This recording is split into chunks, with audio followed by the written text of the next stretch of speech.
এই প্রথম বাংলাদেশে কালো টাকা সাদা করা হবে না তার সিদ্ধান্তই তারেক রহমানের সরকার নিয়েছে, এই প্রথম। সবচেয়ে একটা বড় দিক নির্দেশনা আপনি অনেক দিনের মধ্যে যেটা পাবেন সেটা হলো বাজেটে এইবার মানে টাকা মানে কি জানো হালাল করার কি জানো কালো টাকা সাদা করার কোনো প্রকোপ নাই, ব্যবস্থা নাই।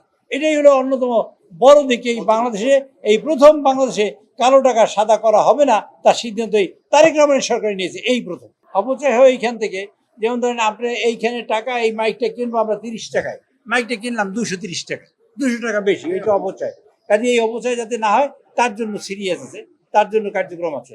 তার জন্য কার্যক্রম এই প্রথমেই বলেছি, আপনার প্রথম প্রশ্নটা দফা হইলো আজকে দুর্নীতি যাতে কোথাও না হয় কোনো জায়গায়, সেখানে জিরো টলারেন্স এবং সে কার্যক্রম চলছে। আর 2 নম্বর হলো যে কালো টাকা সাদা। আপনারা জানেন 30 লক্ষ কোটি টাকা এই দেশ থেকে লুটপাট হয়েছে, 30 লক্ষ কোটি টাকা।